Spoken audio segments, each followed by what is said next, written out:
Prise directe. Restez connectés, restez informés. Prise directe.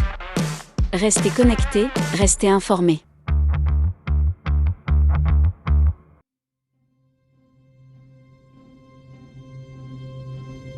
Xu Beihong, Wu Guanzhong, Liu Kaiqu, ces grands peintres ou sculpteurs chinois du XXe siècle faisaient tous des études en France, à l'École nationale supérieure des beaux-arts de Paris.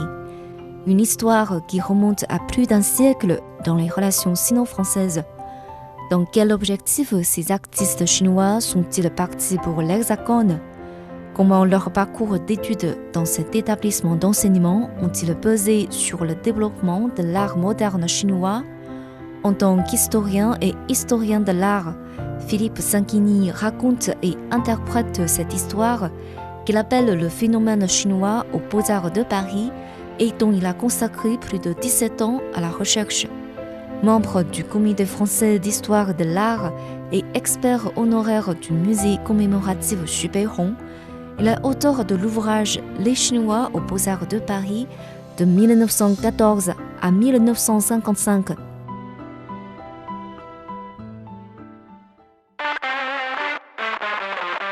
Prise directe. L'invité. Comme historien, j'ai eu un déclic parce que j'ai vu une photo qui m'a très marqué. J'ai vu une photo représentant Paul-Albert Bénard, grand peintre français de la fin du XIXe siècle, entouré d'un groupe de Chinois.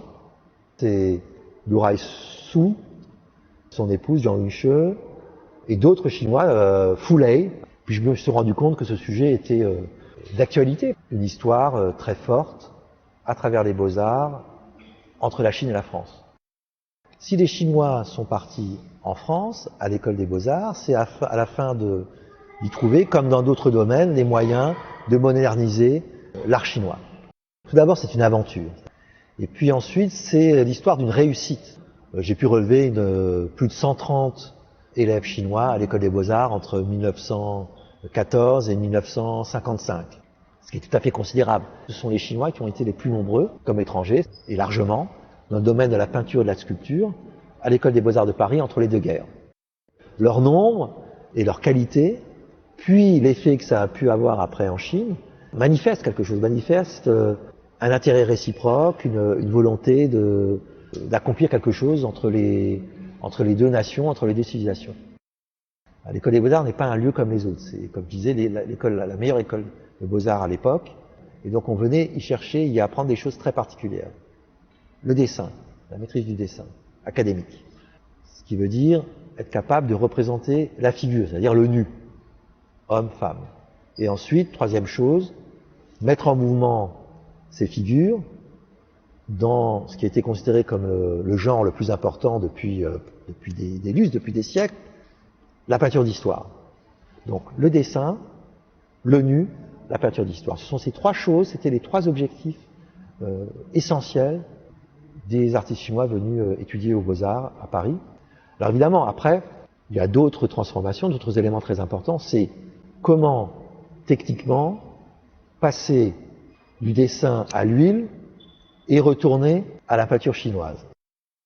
Quand on parle de l'école des Beaux-Arts de Paris, Xu Beihong s'impose puisque c'est au fond celui qui a poussé le plus loin cet apprentissage, cet engagement, son engagement, je parle d'engagement, dans la voie académique, dont il a pu tirer des éléments suffisamment importants et efficaces pour pouvoir après réaliser ce qu'il a fait, à son retour en Chine notamment, transformer, bâtir une certaine manière de peinture à l'encre, dont le symbole serait un des symboles universels de l'art chinois moderne, qui sont ses chevaux. Dans beaucoup d'encre de Xu Beihong, il y a très nettement l'influence de cette chronophotographie où on voit le mouvement qui est donc décomposé des oiseaux, dont on voit le mouvement le vol en mouvement, les chevaux dont le mouvement lui-même est décomposé par plusieurs chevaux, mais qui en fait c'est le même cheval dont on montre le mouvement. Pareil pour les figures humaines. C'est très net dans Hugon Ishan, où en fait toute la chaîne de personnages qui déplacent la montagne, en fait c'est un même mouvement décomposé de terrassement, du haut vers le bas, du ciel vers la terre, qui est tout à fait symbolique, extraordinaire. Donc ça, ce sont des choses que Xu Beihong a appris à l'école des Beaux-Arts. Quand on voit l'importance de ce mouvement des jeunes Chinois en Europe, notamment en France, et après leur retour en Chine, c'est bien la définition d'un art moderne chinois, d'une voix nationale, mais dont la qualité a une résonance universelle.